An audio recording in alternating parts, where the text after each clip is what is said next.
All right, our next session is going to get into the brain quite a bit. So we all know that this industry that we're in is it's difficult because all the low-hanging fruit is gone.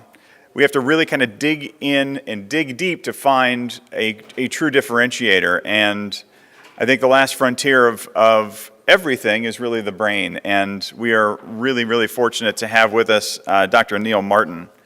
He is an author of Habit, the 95% of behavior marketers ignore, a pioneer re-examination of marketing in light of revolutions in neuroscience and cognitive psychology that reveals most of what consumers do is driven by emotion and other unconscious processes.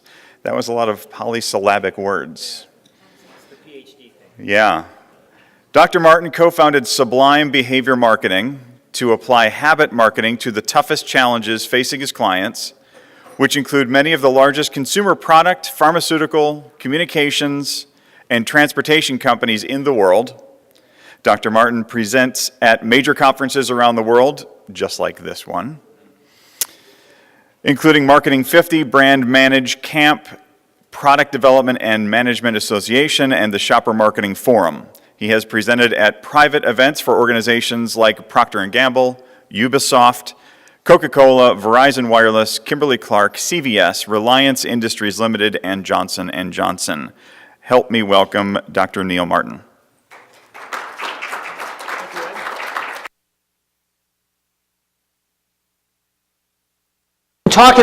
We've been talking about the idea of customer experience, and that's great, and I think it's a great focus. It's been my focus for probably about 25 years now in terms of marketing. But what we want to do in this session is really take that from the customer perspective. So when you start talking about the idea of the customer experience, what does that mean to the customer? Now, we're all customers. We're all shoppers. We all buy things. And we have a tendency to sort of assume a lot of times that the decision-making process is conscious. And we think that we're making lots and lots of conscious decisions. We're not. We're going to talk about this in terms of really getting, this idea. And there's a lot of trendy stuff. I mean, we know we're really talking about like big data. We talk a lot about, customer experience in terms of catchphrases. It's fascinating to hear, Brett's story about what's going on at Office Depot, because you really does get into the DNA of the company, right? I mean, do you have the right people to execute this new vision? Do you have the right physical layout to execute this new concept? And one of the real trendy things you'll hear now is people talking about the idea of like dopamine and the happy molecule and this neurotransmitter. I want to deconstruct this. I want to break it down to a much more practical way of really looking at how customers move through space and how you can influence that. And to really look at why a lot of companies unintentionally work against the way their customers' brains work. So to begin this, it's important to realize that when we start thinking about the brain that we use to shop with, it's the same brain that evolved for us to survive life on the Serengeti. And this means that there are these two brains that are two minds inside this skull of ours.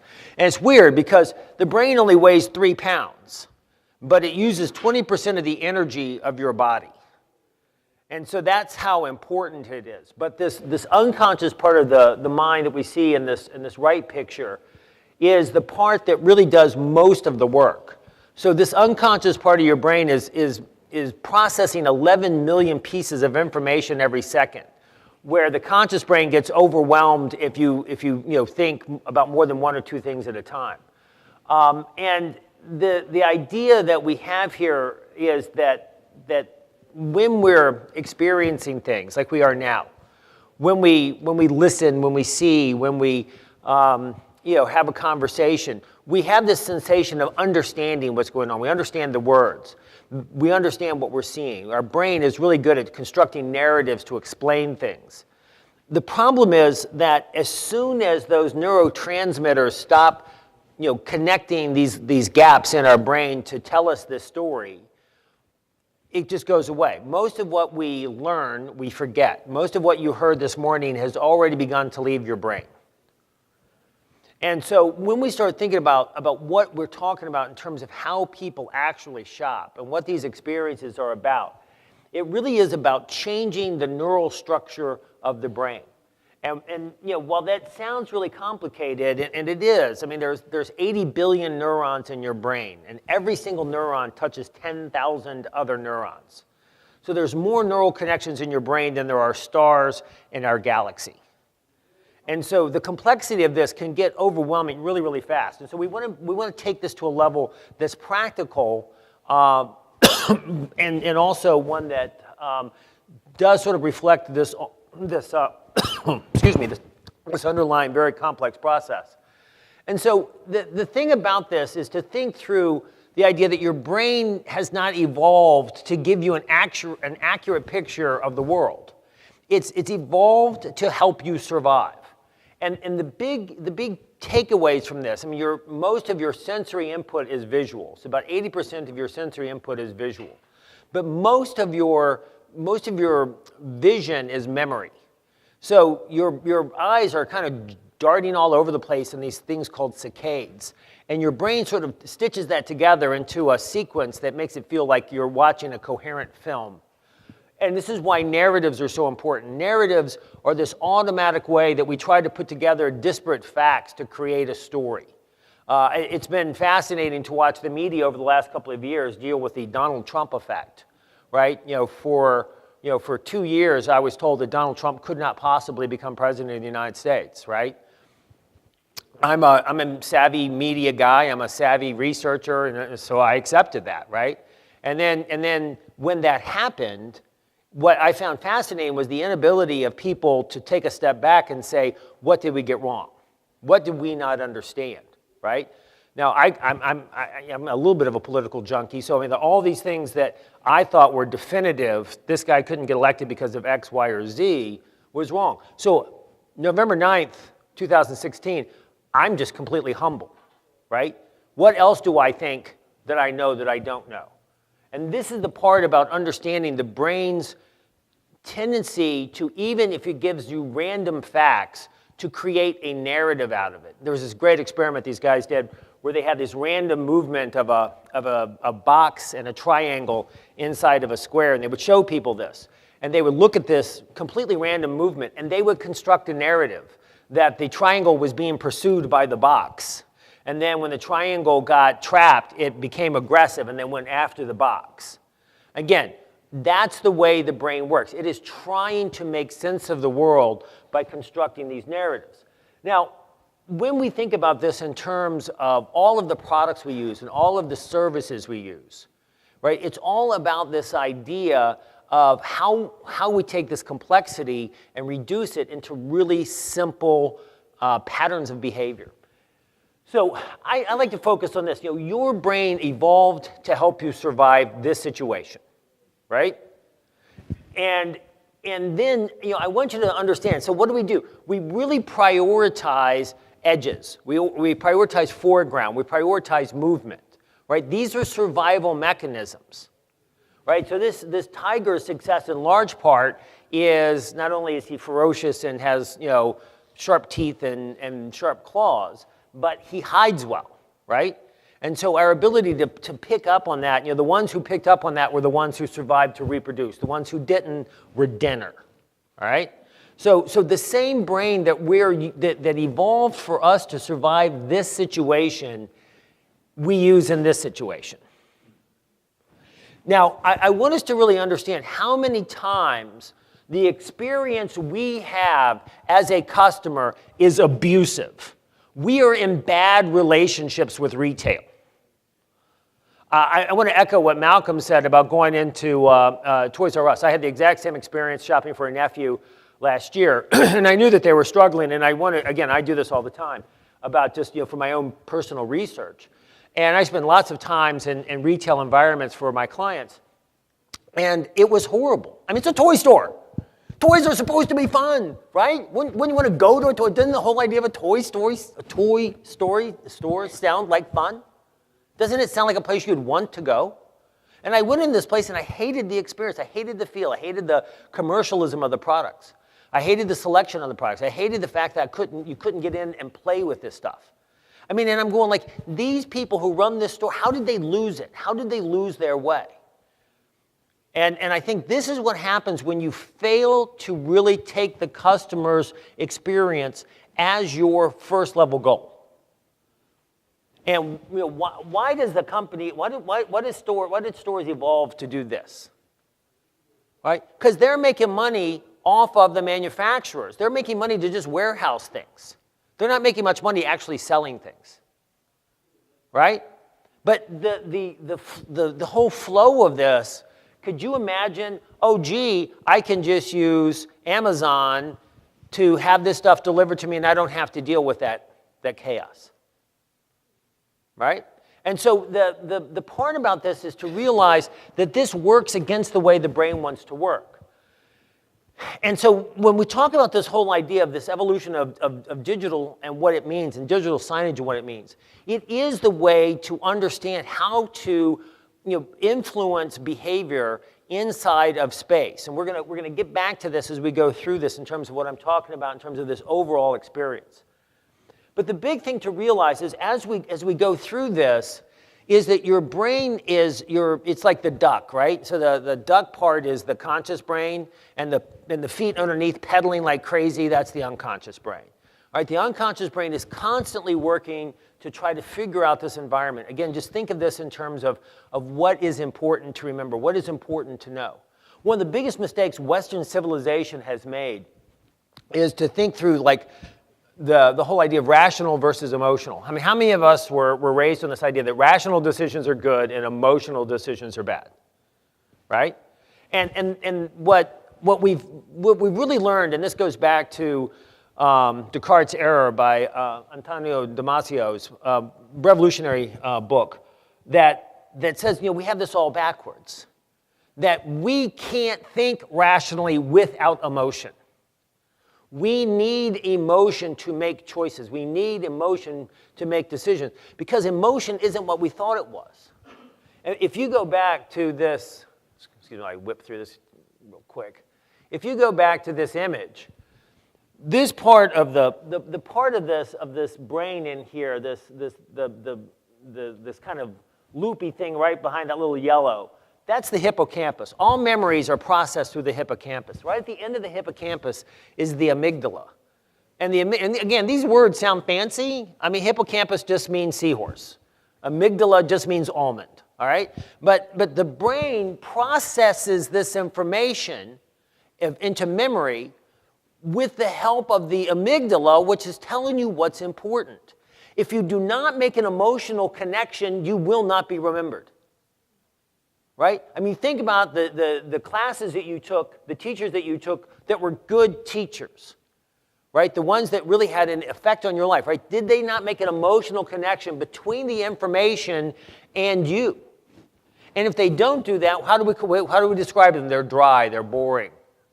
I've got 3 kids living with me now, my wife's 2 nephews and niece, and the 17-year-old literally says, school is prison.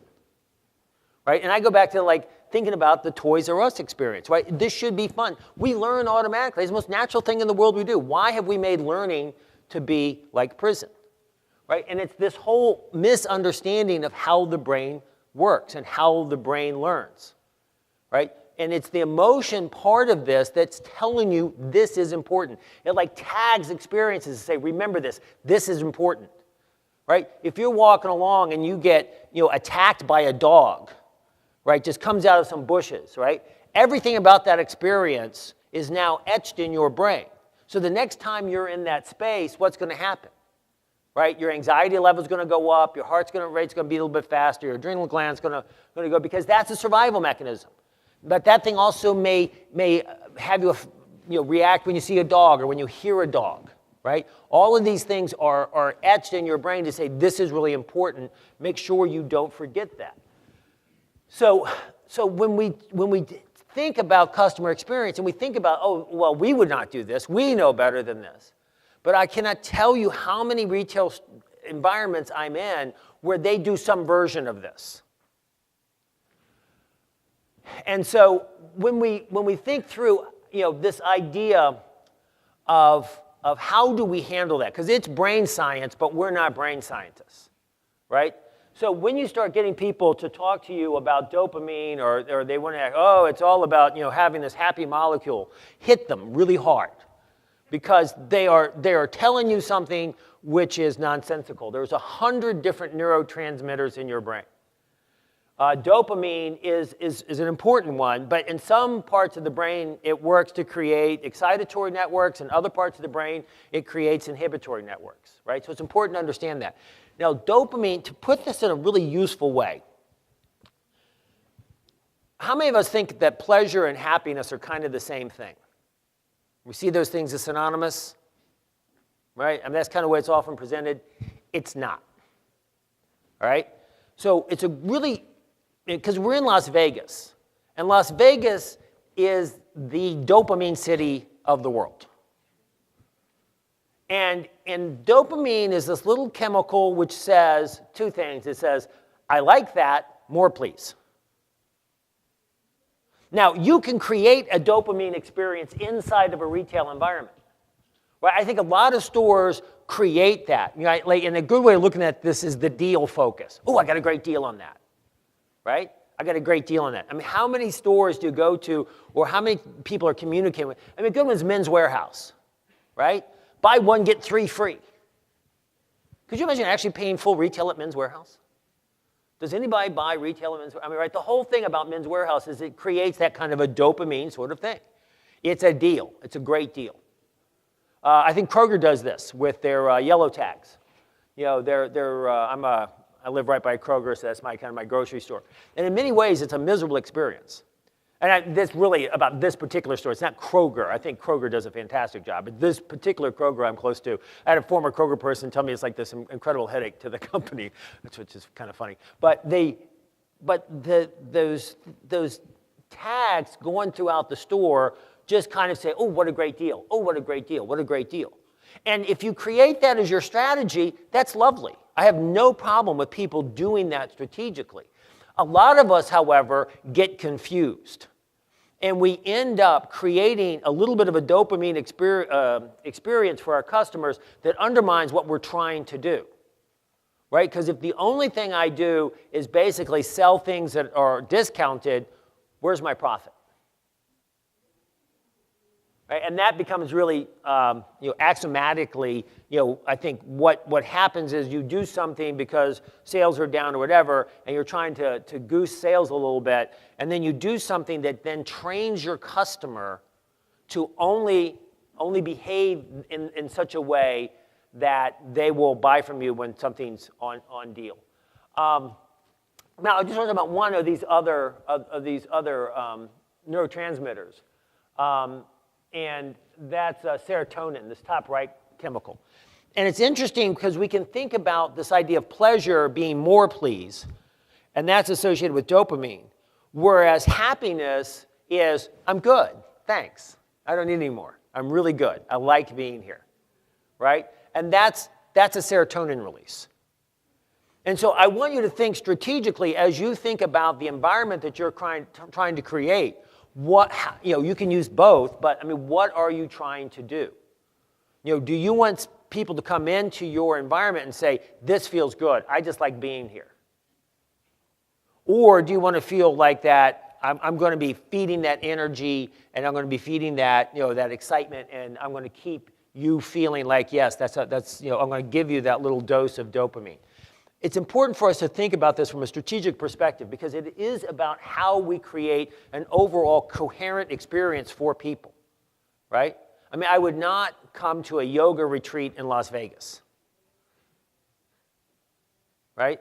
I would probably not want to go to a high-tech seminar in Vermont, right? And there are just these associations in our brains that we want to kind of not work against. All right, so when I talk about this from a perspective is we can all get this from a really practical perspective. And we can all become practical neuroscientists. Now, if you wanted to move across this field, right, that's a little bit scary. Why is that a little bit scary? What could be in the tall grass? Snakes. And this is actually in the national park behind my house, and I guarantee you there are snakes in there.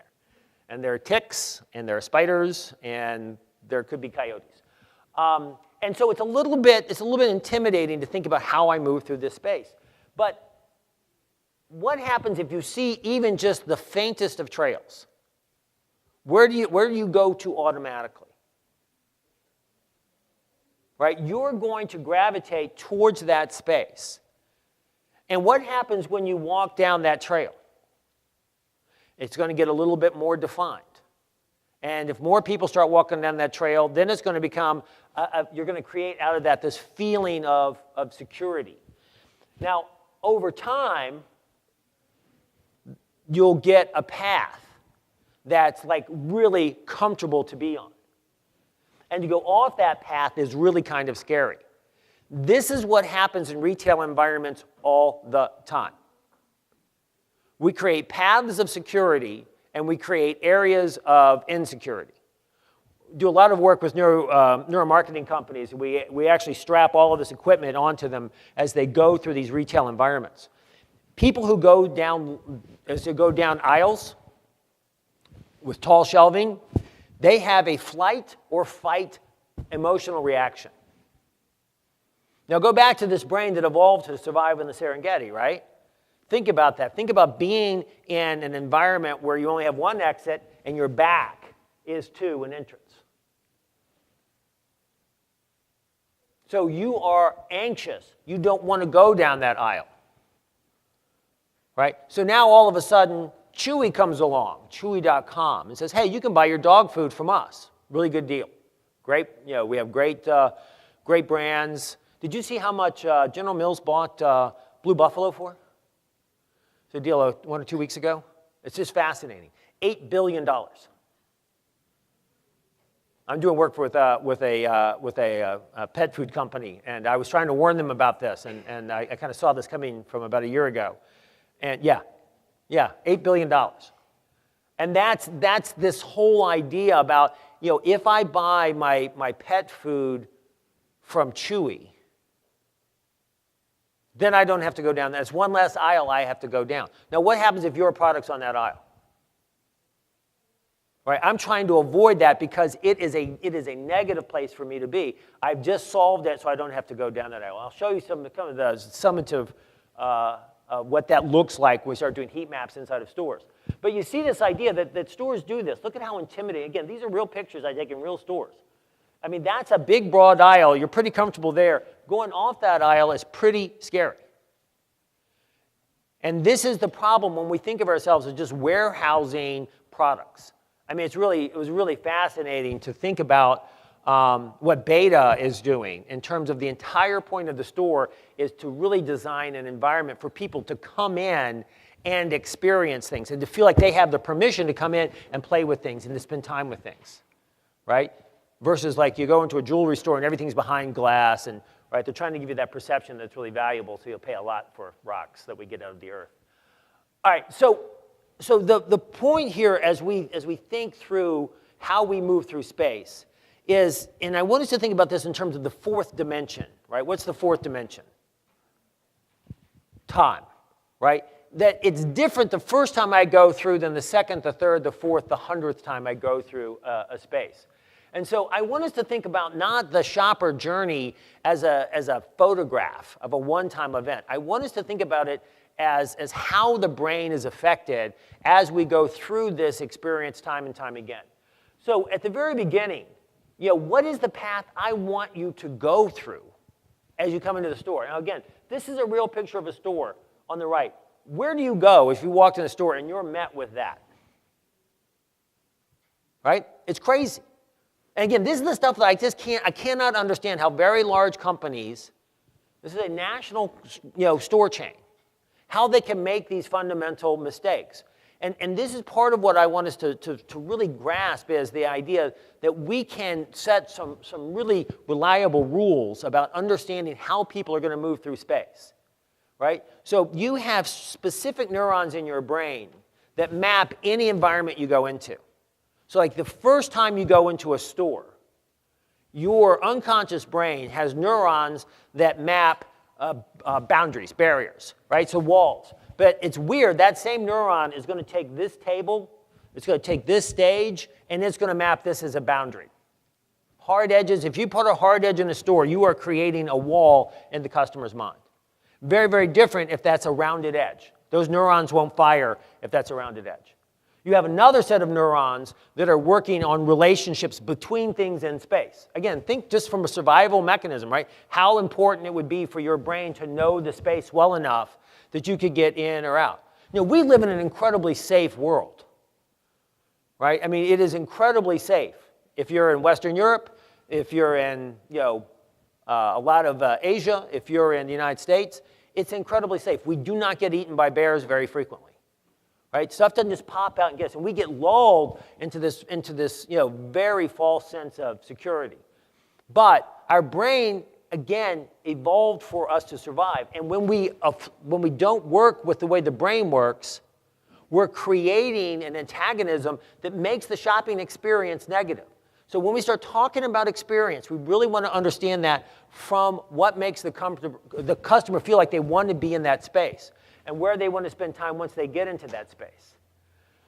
So the thing that we want to get at is we want to create an environment. Now, in most retail environments, the first time you go into a store is the last time you go into the store. So most retailers have a people who will come in and they just never come back. Now, there will be a small percentage of people who will come back 2 times. They're not really customers yet. It takes at least 3 times for most people, for people to develop that relationship with the store. Well, guess how many times it typically takes the brain to map a store? 3 exposures. The more complicated the store, the more exposures it takes. The simpler the store, the faster that process can happen, right? Now, the other part of that is that the way we work, where do you buy paper towels? Costco, right? Now, once that's in, now where do you buy your groceries? Publix. Would you buy paper towels in Publix? Do they sell paper towels? No, they don't. To her, they don't. Right? I have mapped this. I've mapped hundreds of people's shopping behavior over periods of time. Our brains create this automaticity between what I buy where. To buy it elsewhere is wrong. It feels wrong. The part of your brain that makes these associations is doing this instantaneously. That's where the judgment comes. The judgment is instantaneous. It's not rational. And it's based on whatever information is there. Now, it might have some real good reasons for it. I was doing some research, and this woman was talking about she had to buy diapers at Kroger. And she said it felt like she was kicked in the stomach. Right? Now what? It cost her $1 more, right? And she got it right at the local store. She didn't have to go to Walmart or Costco or whatever. It was just right there, right? But this is the unconscious part of the brain that is giving you this math, right? And so this is why Amazon is so disruptive, right? I mean, I was the telecom futurist guy back in the 90s, and I was trying to get this across to people, right? I mean, everybody has an online store. Target has an online store. Walmart has everybody has an online store. But how many of us automatically go to Amazon when we're going to buy something online? That's our starting point. It's either Google or it's Amazon, right? And if it's Amazon Prime, then oh my gosh, I paid the $100. I don't want to. I've got that, and now I've got all the reliability, and they'll take it back, they guarantee it, all the other kind of stuff, right? And so it became the place for fill in the online blank. That's the one-to-one association Amazon created inside your brain.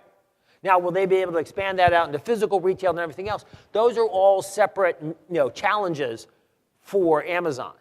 But for all of us, this idea of, again, and it's a relentless focus on customer behavior.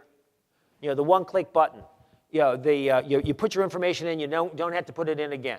It reduces steps. It does this stuff, and then by reducing that delivery time, how many things do you really need right away? Right? The thing that I need to cook for my dinner tonight, I go to the grocery store for that. But the other stuff, I can wait a couple of days. It's okay. And it has relentlessly been expanding the things. Remember, it used to just be books, right? And then we do like travel online and everything. Now, what would you not be willing to buy online? right? If you're buying mattresses, you're buying TVs, right? So the retail experience needs to be about how do I create those associations between what you buy and where you buy it. And if you don't own that, and it's just something that they occasionally do, you will lose over time. You will get fewer and fewer repetitions. And so that means I have to think through the idea that the conscious brain likes novelty. The unconscious brain likes familiarity. Too familiar, you're boring. Too novel, you're confusing, right? So I travel all over the world, and I look for Starbucks, right? It's a reliable place to get coffee. I got coffee mugs from like all over the world because that's what I do to, as my souvenir. But I want you to realize that this idea of this familiarity, like when you're in a strange place, to see something familiar, how good that makes you feel. But I tell you what, you can overdo it with the novel, right? Is this a place you feel like hanging out? I mean, this kind of is visually a little bit overwhelming and violent, and I don't know. But it's this idea that all the retail places you go to, if they don't change, they become boring. So you've got to balance that familiar and that novel. And you've got to figure out how to continuously update your value proposition in a dynamic field so that you're keeping that place inside the customer's brain. If you neglect that association in the brain, then you're in a lot of trouble. And I wrote about this a lot. My book came out in 2008, which was right when the economic tsunami hit. And I was trying to explain to my clients, and I wrote about this a lot at the time, that customer behavior was going to change fundamentally because the value proposition to retail brands was gone, right? And out of that, you saw, like, and for a lot of these stores, saw that 30% of the market went to store brands, right? And my point was, it's not going to go. It's not like it's just going to be a quick turnaround and then you're going to go back to your old way of shopping. People's behavior and how they buy things has been permanently changed and is now changing again and again in terms of all of the GAFA stuff we were talking about earlier. So when we look at this at the aggregate, so this is like what a grocery store looks like. And this is kind of terrifying, is to see how the time you want to spend in the store is always in open spaces. So these researchers in London did this great little experiment where they created these little bots, and they would put them in a store. And they would sit, and the only rule for the bot was to move to open spaces. And when they had the bots overlaid onto actual customer behavior, it was almost 1-to-1. So people will move away from congested, they'll move away from aisles, they'll move to open spaces, they'll spend more time in open spaces, right? But there's also, you just think about how much of this retail space is wasted. How much of this is creating environments which are hostile to the customer's brain.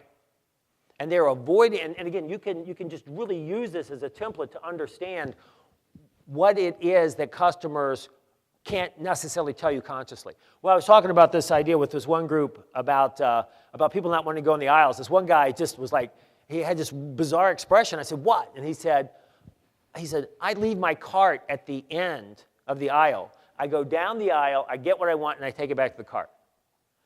And since then, I've found hundreds of people who have that kind of a behavior responding to something they could not consciously tell you. And they would probably be too embarrassed to tell you about how people interact with the spaces that we have antagonistically created for them to have to spend a lot of their time at. So I want to, let me look see how much time I've got. I want to kind of present this to you in a different way, which is to think about this four-dimensional aspect of how we want people to go through space. And by four-dimensional, what I'm really trying to get at is the idea is we have to think about this over time. How do I get somebody to initially come to this place? How do I get them in the right mindset to experience a new place? And then how do I get them to want to come back? And then to have them have this space be a place that they create this association with. This is where I get this thing, or this is where I want to spend my Thursday afternoons. Again, and we've seen a lot of retailers do this. I mean, think about the Barnes & Noble, where they really went in and redid their spaces to make it much more comfortable, put a coffee shop in there, and to really get you to want to hang out there. That is a great as a great response to Amazon shipping you a book in 2 days. And I think this is what we have to really be thinking about, is how do we create that experience?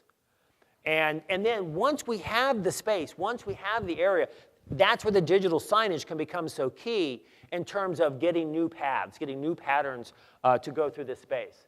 So I'm calling this four-dimensional marketing just because I really want people to understand the process by which we change customers' brains.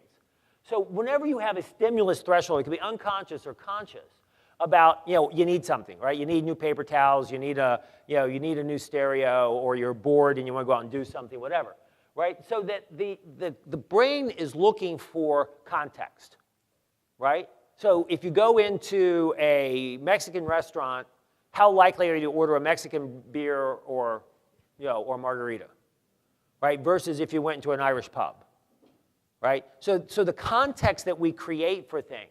And a great way to explain this is women's shoes. Men don't understand women's shoes, right? But the way to understand women's shoes is every pair of shoes that a woman owns has a context, right? Those shoes go with that dress, but they're horrible to walk in.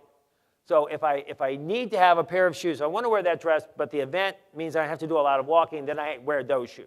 Am I correct? Right? And some shoes don't even, this is a context the woman has never been in, but thinks she might be in. If she's invited to a ball, she'll have those shoes, right? And it's the same thing with raincoats. It's the same thing with restaurants, right?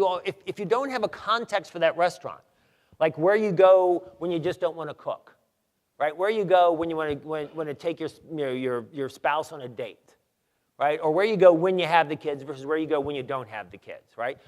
Restaurants fall in these kind of categories inside your brain that your unconscious brain creates categories around. It creates this automatic, this is how I get this thing done, right?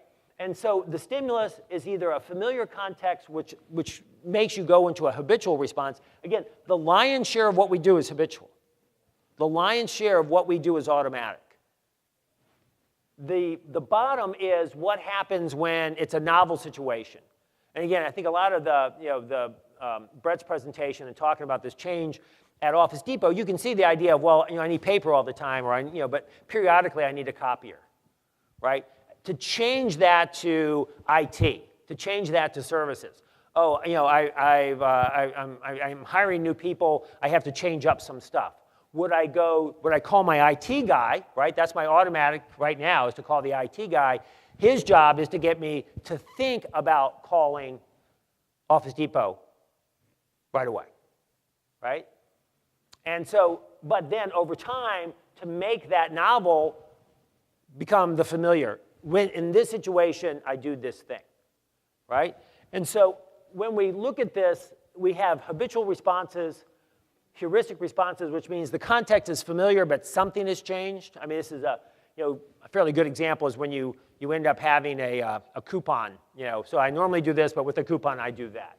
And then the novel situations, it's pilot. I'm much more consciously aware of my choice and the feedback on my choice. Now, I've got this thing called behavioral beliefs, and this is something which is really important. And the idea of a behavioral belief is that, how many of us take vitamins? What evidence do you have that vitamins have ever done you a bit of good? Right? There is no evidence. There is no supporting evidence that says, there's no empirical evidence that say vitamins help you. A lot of people say they don't, right?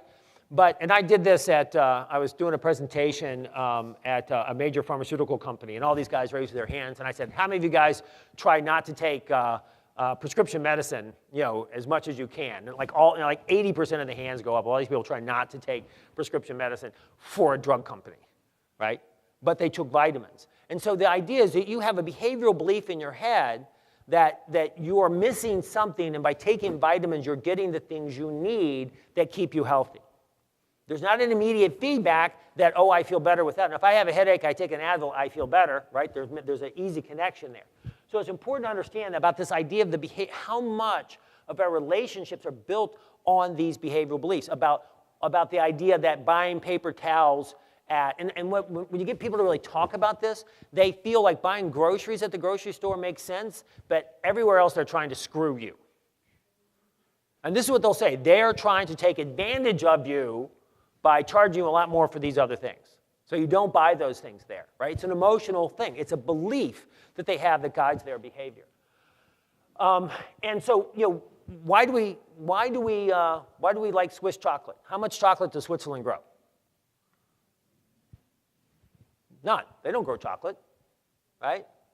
Why would we trust a Swiss watch more than one from Venezuela? Right? We have these belief systems that get tied in to how we look, and this is what makes brands so powerful. This is why brands are brands, is because we create this connection in our brain between this brand and this belief we have about what that brand does. Right? I mean, so it's about quality, it's about value, it's about all of these other kinds of things. And think about that versus a transactional mindset. And it's one of the things about most retailers is they're selling the exact same thing as somebody else down the road. And yet still, we create these associations where we say, this is the only place I would buy that. Talking about Brett earlier. And I mean, I have a Staples right down the road, but I always go to Office Depot if I'm going to buy something like a printer.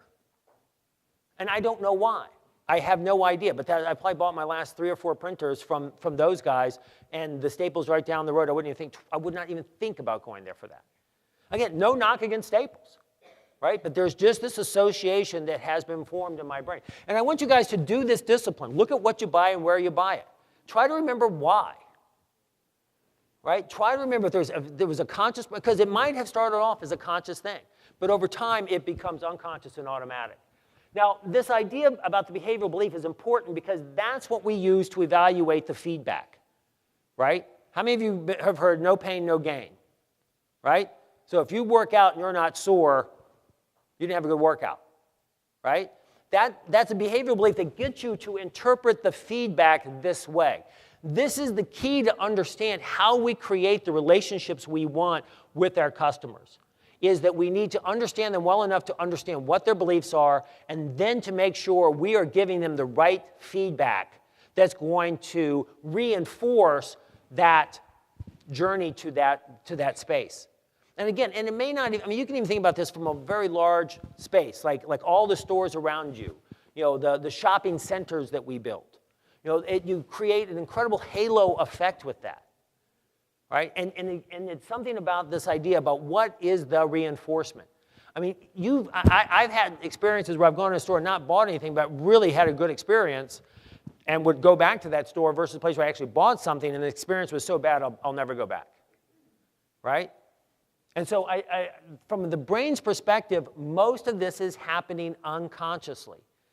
Those things which are reinforced at an unconscious level lead to behavior change faster than things that are processed consciously. And it's hard to wrap your brain around because we have this illusion that everything that we perceive, we think all of this is conscious stuff. Because we can't see the unconscious things that drive that. And this is why when we start thinking back to that heat map we looked at, how can you influence the way people move through space? A large part of it, you can do incredibly subtle things. I can walk through any retail environment and tell you how people are going to move just based on how people are going to unconsciously come to a location, right?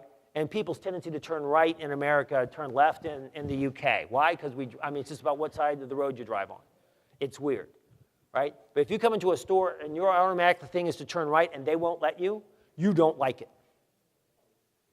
And when we try to think that we can force people to do the things we want them to do and we work against the way their brain works, then they won't come to the store, right? The other part of this is we want to make sure that we think about how do I reinforce every part of the store I want them to be in. I was teaching an MBA class, and I had this really young woman who was like one of the youngest managers of a CVS. And everybody has to do a behavior change project. That's the final. You have to change somebody's behavior, right? Because it's all about customer behavior change. And so I was talking with her, and she was talking about what she could do. Her challenge was the pharmacy was in the back, and people would just kind of walk down the highway right through past all of this stuff. I couldn't believe how many SKUs they had in the store.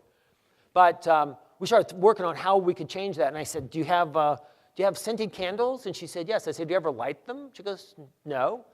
I said, call your assistant manager, have her start lighting candles. lift on candles 800%. Right? And then we started opening up tins of cookies and putting them in the aisles. Again, get a behavior, reinforce it. And then she would start merchandising around this open tin of candles. First off, the cookie sales went through the roof. And everything she merchandised, except for one thing, everything she merchandised, she sold at least 2 or 3 times the volume. Right? But this is like the most basic principle that we know of, the most well-understood aspects of psychology, which is if you do a behavior and then you reinforce it, right, you'll get more of that behavior. If you do a behavior and it's punishing, going down an aisle, feeling anxious, that's punishing, you'll get less of that. All right? And so this idea of just thinking about your overall experience, is it what's reinforcing, what's punishing? How do I minimize the perception of punishment? How do I maximize what's reinforcing? Right? How much does it cost you to smile at somebody? How much does it cost you to be nice to somebody? Right? But if I treat my staff as if they're cost, and I try to drive my cost down as much as possible by having the lowest price people I can get, right? What I get out of that is this dreadful customer experience. So the thing about this approach is I just want you to think through, how do I approach things with this idea of how many repetitions does it take before this becomes the way the person has solved that problem or met that need. And just real quick, so we start thinking about what is reinforcing and how digital signage can have this effect, and how we need to think about this strategically and integrating all of these different pieces. Here are 2 examples.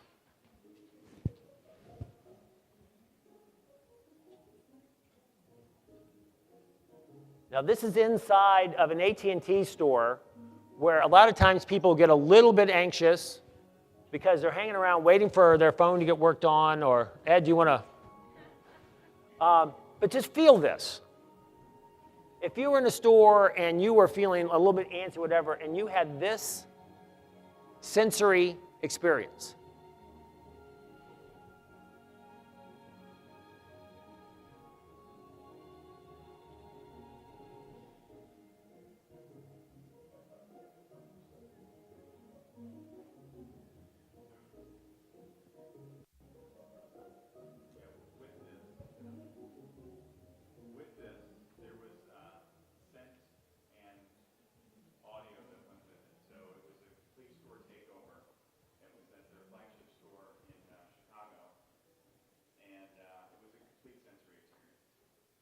and the other part of this is a lot of times we can do things subtly, but we have to think it through, not just getting the behavior, but make sure that the behavior gets reinforced, right? So here was something which they thought was really clever,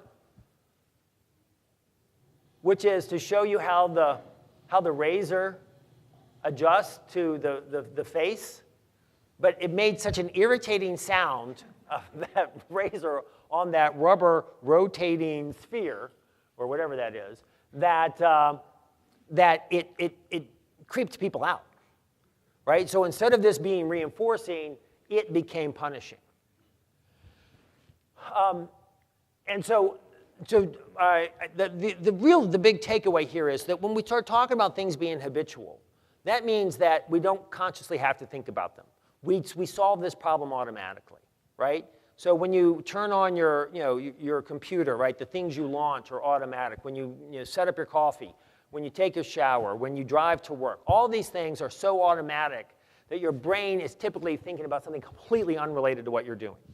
And when you start thinking about how many different ways that the Google and Amazon and Facebook and Apple have become automatic in the way we approach things, right? That you'll see that if you don't have that mindset, if you don't understand that you have to relentlessly pursue customer behavior, your future is bleak. Awesome. Thank you so much.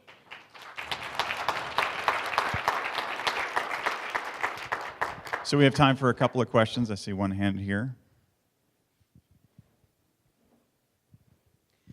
So I have a question about the use of data in the wrong hands. So I work at Bose, and we do a lot of data collection, and oftentimes I witness people taking data and then grossly misinterpreting it or not using the right methodologies process that data. Can you talk a little bit about how you deal with that?